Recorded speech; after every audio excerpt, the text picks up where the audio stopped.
ยันนั้นมันไส้ก่อสังแล้วในลูกมันว่าที่ในเป็นที่เหตุการเก่ามันไส้ในเย้ามีลองนาการอีกหนึ่งก้ามห้องก้อยมาแทงนอป้อนไหนเสียสังไรตัดมากขึ้นดีปังป้อยบืดหรือโฮมไม้นั่นตัวไส้เสื้อมันก่อสังไรลัดกว่าตีหมู่คุ้มคำมาโฮมปังป้อยนั่นลูกไส้หาลายตัวกว่าไว้เสียเปลี่ยนพี่กึ่งกลางซ้อมตั้งเมื่อ5 ปีปนมานั่นมือเหลียวในก่อตั้งหาลายตัวไว้อยู่ตอนหาลายตัวกว่านั่นเข้าเลยเลยคำเสือซ้ำเขาเดียวว่าก้อยกาเฮาก็ถูกเลี้ยมฮับเยาว่าเขาอยู่ซ้ำเฮาเยาในนั่นเมื่อแน่เฮาได้มาเปิดอ่านที่โฮมไม้อ่านเขาเตรียมไว้นั่นนี่เขาเตรียมไว้แน่ที่ไหนแน่ตอนนั้นลูกน้องไส้เสื้อมันจังนัดขึ้นมาว่าต้นยำยินว่าปอเลี้ยงเฮานั้นเตรียมไว้รีโฮมไม้10 ปอคันนะลองในหน้าปอเลี้ยงเฮากล่อมเลยผู้หันถึงซ้อมคันนะผู้ชายคนไหนคนนี้ลัดขึ้นมาสุละลองยองสังนั้นสุมาทางเทิมดีแล้วดูเฮาฮัดดอก็ทำกับเส้นนั้นก็ให้สังไรตุ๊กเสือไว้ค่ะล่ะเวลาก็สู่กินทุนได้ต้องสู่คนค่ะก็เป็นโปรไซเซอร์มันจังนัดขึ้นมาว่าเป็นก้นจวยแถมธรรมดาก็เย็บไปอยู่ลาดน้ำนี่ผู้สื่อนั้นสุหัดคำกินอะไรอยู่ค่ะที่ความหมายที่ในมือสื่อนั้นว่ามันเป็นอันเต้มันไหนนั่นมันเป็นอันเต้มันน้องไซเซอร์มันสั่งลาดว่าเป็นสังแหลมห้องน้ำนาปอลีเข้ามาค่ะล่ะปนนั้นลุงก็ได้กดสั่งลาดว่าเอาลูกเฮ็ดจังนั้นก็ไรเกาคำกินก็ไรที่ความหมายในเป็นอันเต้มันไหนป้อมเป็นอันป้อมในก็หักผ้าผ่าเกาไกวขี้เหี้ยล่ะ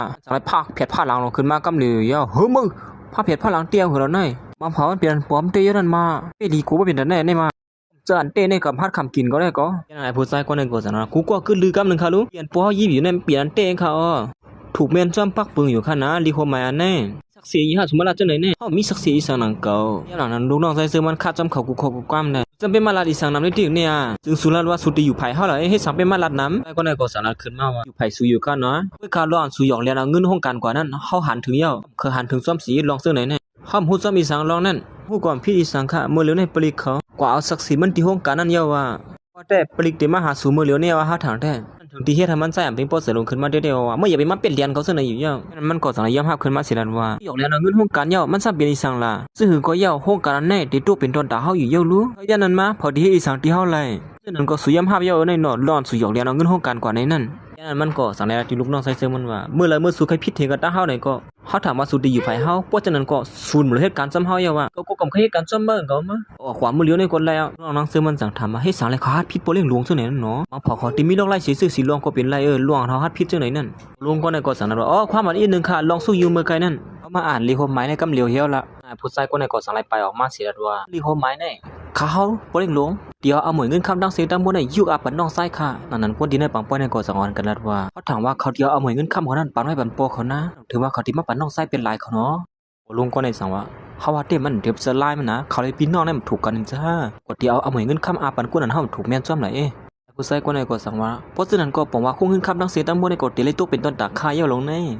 บ่นำถึงว่าก้นเป็ดลายลงซึ่งไหนเลยครับเอาเหมือนเงินคำดังเสียงดังบนเนาะลีอามาเมื่อดังซึ่งมันก็เมื่อวานเลยคู่ลองพูดแต่มันอยู่ในสีอันเด็ไปปองเมื่อก่อนนั้นก้อยหนังเก่าปริโกสั่งไรฮอดมาถึงดินในกำเดียวเฮ้ยปริมาอย่างนั้นมาไอ้ลูกไส้ที่อย่างคนปริกซึ่งในเขาไม่ให้สั่งอะไรมันยอบเมื่อย่อยทางแต่เรียบเปลี่ยนรอนขยอเรียนเงินที่ห้องการนั้นอยู่ทางแต่เมื่อเรียกกุมนี้ก็เป็นของข้าเยาสังติโกอีสังอ่ะอย่างนั้นปริเขาก็สั่งไรทำหามันไส้ได้บางป้อนก็อ่อนกันจี้เสริมมันไส้นั้นตั้งเสียงตั้งหมดอยู่ยาวอ๋อปริค่ะไม่ลองสั่งค่ะคนปริค่ะเป็นก้นอันมีทึนล่างนำเสียบนที่ในกลุ่มนี้ลงในเขาซึ่งนั้นขามีตื้นล่างนำเสียเปิ้นในมันก็เรียบเดี่ยมมีปัญหาอีสานนั้นก็ใครเยอะย่ำนั้นพวกเขาก็เรียนออกมาละจอยมันเงินก็คือเฮาที่ซวยแถมขึ้นตั้งสิ่งตั้งหมดก้อยเลือดเงินกว่านั้นสลองเงินก้อยนะ5 ปีป่นมาลองฮอกาผ่ากันนั้นลองให้มันดีกับไก่ได้ทั้งสัวลองในพวกนั้นก็สุกใส่ในมันใจได้สุกซักหมดอะลองเป็นพี่กึ่งกลางอีสังขลาข้ามปองใส่ขันนะคุณปริเขาละลองสังขลาแน่ลองกาผ่าพี่ไส้สุดนั่นนะไม่ลองถังเถิมมาลองในสุดดีกับไก่ซ้อมไส้คนเรียนละลงขึ้นมากำเหลียวมันตีปีนกว่าเลยซึ่งหือเขาเป็นพี่ไส้คาเดเต้คาซัมติเฮ็ดสังลองนั่นน่ะแล้วเขา2ก็พี่น้องน่ะเป็นลูกไส้เฮาทั้ง2ก็เขาได้มาเฮ็ดอะไรดีกันซึ่งหือย่านนั้นปริเขาก็สังนัดว่าเฮามีศักดิ์ศรีมันตั้งสิ่งตั้งหมดเยา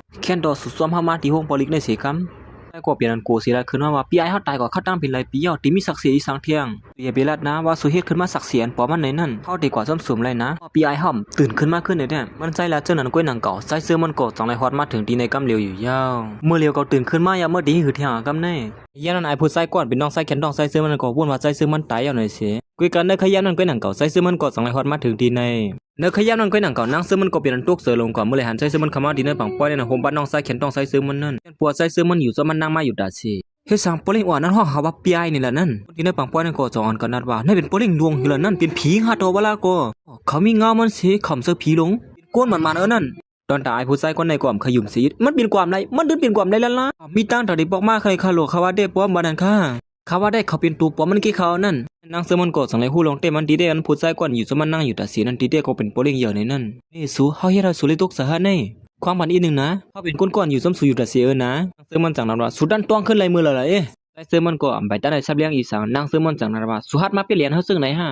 มันมีตั้งเสื้อเสนะฮะการเปลี่ยนเพิ่นซึ่งไหนนั่นสุหัดว่าเฮาในมันเป็นก้นงือกว่าฮะนางเสื้อมันก็สังไรล่าใส่คอนั่นถือมันขึ้นมันใส่กำเหลวอยู่เย้าเฮ็ดนั่นสิมันนางก็สังไรไปปองมือกว่าอยู่เย้าลูกน้องมันใจจังนั้นว่าก็ย่อมมันสิคลายลงในมาคับขืนน้องใส่เป็นลายบ่ลิเฮานอนตั้งสิคาราคาวาแต่ต้องคนนี้ว่านั้นได้เฮาก้อยกว่ากำลืนหั่นเนาะมันใส่ก็สังไรลาที่น้องใส่เข็นตัวมันมาก้นจึงหนังสูเนี่ยฮะตีมาหิมาเอาหมวยเงินค้ำเฮาในนั่นก็ว่าแต่เมื่อเปิ้เอาสัตนาพุ่นละน้องใส่ซื้อมันสังไรลาขึ้นมาตั้งผิดผู้ใส่กว่านั้นแล้วนะเงินที่เนอกูมื้อนี้ยาวก็เฮ็ดลูกโทไม่ป้อมมีสูบอกนั่นแท้วุ่นว่ามันเตรียมรวดแล้วเฮาว่าแต่สูเน็ตย่อมหาบ้านมื้อเหลียวนี่ล่ะก้าวได้มีตื้อตั้งตัดได้เลยล่ะเว้ยยันนั้นมันสังละที่ซึ่งมันเฮาไปน้องใส่เต้ๆสูนะสูเฮ็ดจึงในที่เฮาไล่เขาเว้ยซึ่งมันสังละว่าลากคอเขาออกกว่ายามมื้อเหลียวนี่พวกเขาก็จังไล่คุกเขาลงมาภายในใจซึ่งมันสิลำว่าปล่อยน้องใต้มาเหี่ยวล่ะก็ว่าได้ก็เป็นโปรเมอร์นี่เขาถึกก็เรียกอยู่ถูกดิญญาตั้งพิซึ่งไหนนะอย่ารู้สัตว์ปานเขาในตั้งพิซึ่งไหนนั่นมันใจสั่งถามปอเขาว่าข้าก็เป็นลูกปอเฮาเหมือนกันปอเฮายังบ่ถึงใครอยู่ค่ะก็ด้วยได้เขาลาดเมิ่มแล้วในเมื่อดีอันเอาน้องให้มาเขาคอกเต้ในเนาะถึงเขาย่ำนายปอเฮาตึกวนถึงตีเขาอยู่ค่ะในมันใจสั่งละตีปอเขาว่าปอเฮาจะซื้อเสียงคาเสียกว่าหยอกเลียนเปิ้นมาตั้งนำตั้งหลายนั่นข้าหันว่าเป็นปอเฮาเลยข้าหมอตั้งพิษมันกุ้ยกับพวกนายเด็กคาย่อมแล้วอ่ะเขามาเสียดด้วยกันดีกว่าเนาะก็ไม่ได้เนาะเขาก็สั่งว่าก็เป็นโปรตีนเต้เมื่อในนะเมื่อตีเฮก็ตุกคอกแทงให้ในมายันนั้นมันใจสั่งว่าสร้างมาเปิ้นตีเนี่ยว่าเฮาเป็นลูกลืมกุ้งเสียได้ในก็เฮาดีย่อมเฮาว่าว่าหนูในคาที่เฮาปอเฮาเลยใส่แดนขึ้นร้อนเฮ็ดผิดกว่าซื่อนั่นก็อ่อนๆลงให้ในเหี่ยวมันใจก็สั่งเลยสั่งปริกเรื่องยอบตัวปอเขาออกว่ากำเหลวอยู่เย้าเฮ็ดนั่นสิสั่งเลยตันมาที่นั่งเสื้อมันออกมาภายนอกเสียมาทุกผันลูกมันนั่นสั่งเลยดูว่ามีอยู่ที่ไหนล่ะนี่ก็เป็นคนที่นั่นนะเฮิรนสุป้ามากก็ยังหือล่ะอยู่ในเขาเป็นโปลิงเหยาๆหือล่ะก็ไม่ดีอ่ะแต่ว่าได้ไม่เลยห้ามถูกลีสลามเพราะเป็นแต่นั่นค่ะหรอมันนางสารวัตรเตรียมสลามไม่จึงหือมาเป็นเหรียญเฮาซึ่งไหนนั่นลีสลามหนูก้อย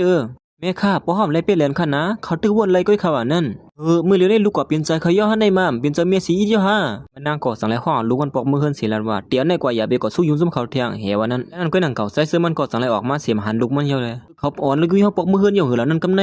ปอลีเฮาก็อย่าไปเน็ตบนน้ำค่ะหรอซึ่งหือก็ย่อปอลีเฮาเป็นโปรเตยี่หวานก็นั่นสมาเขาติสลามก็คือก็ย่อเขาติมาอยากไล่ลองเต้มันนำไรละค่ะหรอปอลีเฮาว่ายันนั้นมันใส่ก็กว่านางซึ่งมันสลามในสิอันติกว่าหานางซึ่งมันยันนั้นลูกน้องมันใส่สังไรหามไปเมื่อเดี๋ยวนี้เขาตึกสลามอย่าเข้านะปอลีเฮากว่าหาเขาก็มีพ่นหลีสังค่ะหรออันน้องอย่ามันในปอลีเฮาปกติกุมบันนี้เสกูก็เปิดปอลีเฮาอยู่ค่ะอ๋อนี่นั่นสิมันใส่ก็สังไรเฮ็ดซ้อมความลัดลูกน้องมันใส่สั่งนั่นอยู่เย้าแต่นางซื้อมันก็เปลี่ยนสลามเสียมาเห็นโคเห็นเลี้ยงใส่ซื้อมันเฮาใส่ซื้อมันนั่นออกกว่าที่เฮิรนมันนางมันถามว่าที่ที่ทางละในตั้งเขามีดีอยู่เลยไม่ปันเขาอยู่ที่ไหนก็เมื่อเลียวเขาเป็นปอลิงหลงเหี่ยวน่ะจากดีอยู่ที่ไหนเฮ็ดสังเมื่อย่ำหลังนั้นลูกเหี่ยวมันนั่งซ้ำเอาออกคืนอันนั้นมันนั่งแฮนสุโคนั่นมันสั่งถามลูกมันว่าเขาเปลี่ยนเหรียญเฮาบ่เป็นตาไหนลูกสลามมีสังห้าดิสลามให้สังคละมีสังที่ดิสลามสิอีคาลูสำว่าเขาเป็นก้นเงือลืมลงว่าลางสิตาอำนั้นเป็นพ่อเลี้ยงเหยื่อก็เย่าซึ่งหือก็เขาเป็นปอคักเว้นางก็สั่งนาที่ลูกมันเขาปานอีสังลูกหลอลูกเปลี่ยนซะเขาก็ปิ่นตันได้แหละย่านนั้นก็นางเก่าสังไลตันมาขึ้นดีใจซึ่งมันอันมาตีห้องกันนั้นลูกน้องมันไปหับตอนตั้งน้ำตั้งหลายอยู่เย่าบ่นำถึงว่าพ่อเลี้ยงเฮาตึงมีอาศักอยู่ยินหลียินโจมเตะเขาอันนั้นปอกมากขึ้นในค่ะนะ